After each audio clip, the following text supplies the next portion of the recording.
अनसुलझी mysteries यानी रहस्यों के बारे में जानने में दिलचस्पी रखते हैं, क्योंकि आज के वीडियो में हम आपको भारत में मौजूद कुछ ऐसे अनसुलझे रहस्यों के बारे में बताने वाले हैं जिन्हें आज तक कोई सुलझा नहीं सका है। तो आइए जानते हैं इंडियाज मोस्ट मिस्टीरियस वंडर्स के बारे में। राक्षस ताल दुनिया के सबसे ऊंचे पहाड़ का नाम है माउंट एवरेस्ट, जिसे इंसान बहुत पहले ही फतेह कर चुका है। लेकिन क्या आपको पता है कि कैलाश पर्वत यानी माउंट एवरेस्ट से ऊंचाई में काफी छोटा है, लेकिन फिर भी आज तक कोई भी कैलाश पर्वत के शिखर को छू नहीं सका है। ये अपने आप में एक विचित्र और रहस्यमयी बात है। लेकिन माउंट कैलाश के पास मौजूद जिस रहस्यमयी जगह के बारे में अब हम आपको बताने वाले हैं, उसके आगे ये मिस्ट्री तो कुछ भी नहीं है। कैलाश पर्वत के नीचे दो झीलें हैं, यानी दो लेक मौजूद हैं, जिसमें एक का नाम है मानसरोवर लेक और दूसरी का नाम है राक्षस ताल। एक दूसरे से लगभग 3 किलोमीटर की दूरी पर मौजूद ये दोनों लेक स्वभाव में एक दूसरे से बड़ी ही विचित्र तरह से अलग अलग है। जहां एक तरफ मानसरोवर लेक को बेहद पवित्र माना जाता है और इसका पानी पीने योग्य है, साथ ही इस लेक के पास बहुत से पौधे और वनस्पति उग पाते हैं। वहीं दूसरी ओर राक्षस ताल इससे बिल्कुल अलग है। इस लेक का पानी बिल्कुल खारा और पीने योग्य बिल्कुल भी नहीं है। साथ ही इस लेक के आसपास कोई भी वेजिटेशन नहीं है, जबकि इन दोनों ही लेक के पानी का सोर्स एक ही है। लेकिन फिर भी इनकी तासार और स्वभाव बिल्कुल अलग अलग होने के कारण आज तक हमारा आधुनिक विज्ञान इसे जान नहीं सका है। पुरानी कथाओं की अगर माने तो राक्षस ताल वही जगह है जिसके किनारे बैठकर रावण ने शिव जी की तपस्या की थी और उन्हें प्रसन्न करने के लिए इसी कुंड में 10 बार अपने सर को काटकर अर्पित किया था, जिसके कारण इस कुंड का पानी दूषित और नकारात्मक शक्तियों से भर गया था। एक दूसरी कथा के अनुसार रावण ने कैलाश पर्वत पर जाने से पहले इसी कुंड में स्नान किया था, जिसकी वजह से यहाँ के पानी में ये विचित्र खूबियां आई। रावण को राक्षसों का राजा माना जाता था, इसीलिए तभी से इस कुंड का नाम भी राक्षस ताल पड़ गया। रूपकुंड उत्तराखंड के चमोली में स्थित है एक और ऐसी मिस्टीरियस जगह जहां की मिस्ट्री को आज तक कोई भी सुलझा नहीं पाया है। इस जगह का नाम है रूपकुंड, जिसे लेक ऑफ स्केलेटन्स के नाम से भी जाना जाता है। समुद्री तल से लगभग 16,500 फीट की ऊंचाई पर मौजूद ये लेक लगभग पूरे साल ही बर्फ से जमी रहती है, लेकिन गर्मी के मौसम में जब यहाँ की बर्फ पिघलती है तो यहाँ मिलते हैं नरकंकाल, और वो भी कई 100 की संख्या में। ये किन लोगों के अवशेष हैं या यहाँ क्या हुआ था, इन लोगों की मौत कैसे हुई, ये कुछ ऐसे सवाल हैं जिनका सही जवाब आज तक कोई नहीं दे सका है। कुछ लोगों का मानना है कि ये कंकाल उन फौजियों के हैं जो 1841 की सिनो-सिख वॉर में तिब्बत की ओर जा रहे होंगे और यहाँ के सख्त मौसम के शिकार हो गए होंगे। वहीं एक और कहानी के अनुसार ये जगह किसी समय में एक सिमेट्री यानी शमशान रही होगी। इसी वजह से यहाँ अनेकों लोगों की अस्थियां और अवशेष मिलते हैं। पहले अंदाजा लगाया गया कि यहाँ मौजूद ह्यूमन रिमेन्स लगभग 700 से 800 साल पुराने हैं, लेकिन एंथ्रोपोलॉजिस्ट और साइंटिस्ट की एक टीम द्वारा की गई स्टडी में ये मालूम चला कि यहाँ जिन मौजूद लोगों के अवशेष मौजूद है वो लोग आम लोगों की तुलना में काफी लंबे चौड़े थे और उनकी आयु 35 से 40 साल की थी, जिनमें से लगभग 15 महिलाएं भी थी, जो कि आम महिलाओं से उलट काफी लंबी चौड़ी और मजबूत डील डॉल वाली महिलाएं थी। इस स्टडी में जो सबसे ज्यादा चौंका देने वाला खुलासा हुआ वो ये था कि यहाँ मौजूद कुछ कंकाल 1200 साल से भी पुराने हैं और यहाँ मौजूद कंकाल लगभग 1000 साल के दौरान अलग अलग समय में यहाँ आए, यानी इन लोगों की मौत 1000 साल के अंतराल में अलग अलग समय में हुई थी। इनमें से किसी के भी शरीर पर कोई भी गंभीर चोट नहीं थी, जिससे ये निष्कर्ष निकाला जा सकता है कि ये कोई वॉरियर्स तो नहीं थे। लेकिन फिर भी इतने सारे लोग यहाँ क्यों आते थे और यहाँ ऐसा क्या था कि लोग इस जगह पर आकर मारे जाते थे। The mini desert at Talakad, Karnataka.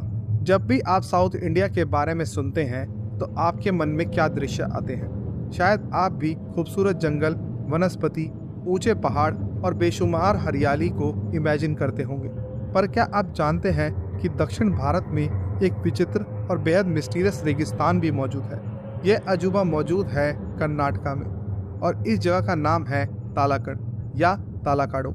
यदि आप इस जंगल की जियो लोकेशन को समझेंगे तो ये मालूम होगा कि इस जगह पर जंगल या घने पेड़ पौधे होने चाहिए थे, लेकिन इसके उलट इस जगह पर मौजूद है कई किलोमीटर में फैला हुआ रेगिस्तान। ये जगह कावेरी नदी के किनारे स्थित है। बताया जाता है कि ये जगह एक समय में बेहद खूबसूरत शहर हुआ करता था, जिसमें लगभग 30 मंदिर हुआ करते थे, लेकिन अब उनमें से ज़्यादातर मंदिरों को यहाँ की रेत निकल चुकी है। ऐसा माना जाता है कि इस जगह में रेगिस्तान होना बिल्कुल भी तरकीक नहीं है, क्योंकि यहाँ एक रेगिस्तान होने की ऐसी कोई भी वजह नहीं दिखाई देती। ऐसा माना जाता है कि यहाँ का रेगिस्तान दरअसल एक श्राप का नतीजा है। 16वीं शताब्दी में यहाँ की रानी अलमेलम्मा थी, जिनके शहर को मैसूर के राजा वाडियार ने अपने कब्जे में ले लिया था। इसके बाद वाडियार राजा यहाँ की रानी के सभी गहने और धन रानी से छीन लेना चाहता था, लेकिन रानी ने अपनी आखिरी सांस तक राजा से संघर्ष किया और अंत में मरते वक्त वाडियार राजा और इस जगह को ये श्राप दिया कि तलकाडू शहर पूरी तरह से रेत बन जाएगा, मलगावी भंवर बन जाएगी और मैसूर राजा को कोई वारिस नहीं होगा। और हुआ भी बिल्कुल ऐसा ही। वाडियार राजा के बाद उन्हें राज्य संभालने के लिए कोई भी वारिस नहीं था और ये जगह जहाँ कभी खूब हरियाली और ढेर सारे मंदिर थे, वो एक रेगिस्तान में तब्दील हो गई। हालांकि बहुत से लोगों को ये कहानी लॉजिक से परे लग सकती है, लेकिन फिर भी इस जगह पर रेगिस्तान होने का कोई पुख्ता कारण आज तक कोई नहीं दे पाया है। हजरत कमर अली दरवेश श्राइन मंदिर हो या मस्जिद, लगभग हर धार्मिक स्थल से जुड़ा कोई ना कोई चमत्कारी किस्सा सुनने को मिल ही जाता है, मगर महाराष्ट्र के पुणे के पास एक ऐसी दरगाह है जिससे जुड़ा रहस्य विज्ञान भी आज तक नहीं सुलझा पाया है।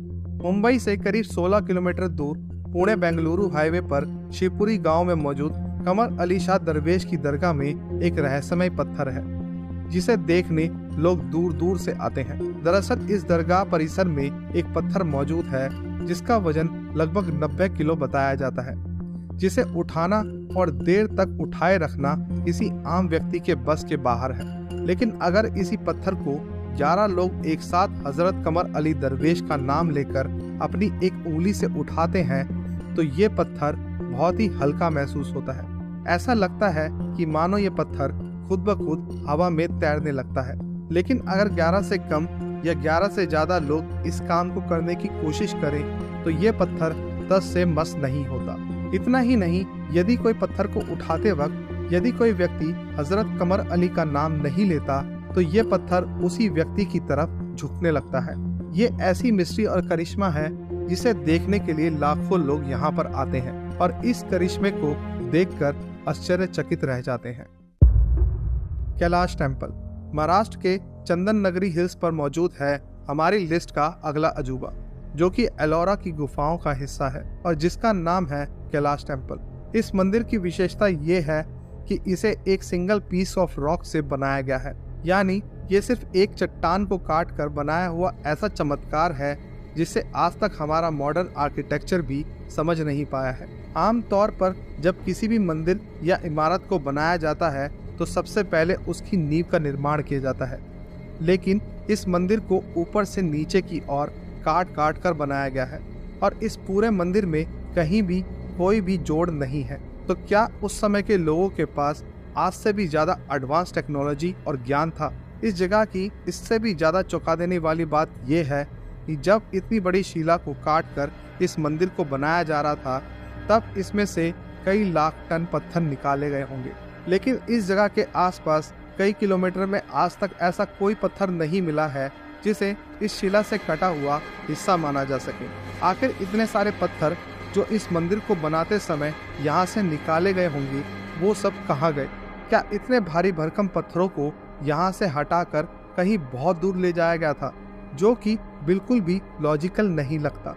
तो आखिर क्यों इस जगह पर कोई भी पत्थरों का जखीरा नहीं मिल पाया?